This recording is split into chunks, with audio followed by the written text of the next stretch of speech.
ಪರ್ವತದ ಪ್ರಸಂಗ ಮಾಡುವಾಗ ಜನರು ನಿಮ್ಮನ್ನು ಹೊಗಳಿದರೆ ನಿಮ್ಮ ಗತಿಯನ್ನು ಏನು? ಈ ವಾಕ್ಯದ ಅರ್ಥ ಏನು?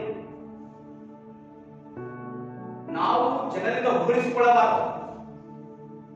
ಹಾಗೆ ನಿಮಗೆ ಪ್ರಶ್ನೆ ಆಗ್ಬೋದು, ಜನ ಹೊಗಳಿದ ಮತ್ತು ನಾವೇ ಮಾಡಕ್ಕಾಗ್ತದಂತೆ. ಕಾರ್ಯಗಳು ಯಾವ ರೀತಿ ಕಾರ್ಯಗಳು ಉಂಟು? ಒಂದು, ಜನರು ನಮ್ಮನ್ನು ಹೊಗಳುವಂತೆ ಮಾಡುವಂತ ಕಾರ್ಯ. ಇನ್ನೊಂದು, ನಮ್ಮ ಮೂಲಕ ಜನರು ದೇವರನ್ನು ಹೊಗಳುವಂತ ಕಾರ್ಯ. ಈ ಎರಡು ಕಾರ್ಯಗಳಿರುವಾಗ ನಾವು ಜನರಿಂದ ಹೊಗಳಿಸಿಕೊಳ್ಳುವ ಕಾರ್ಯಗಳನ್ನು ನಾವು ಬದಿಗಿಟ್ಟು ನಮ್ಮ ಮೂಲಕವಾಗಿ ಜನರು ದೇವರನ್ನು ಹೊಗಳುವಂತೆ ನಾವು ನಡೆಸುವುದೇ ದೇವರು ನಮಗೆ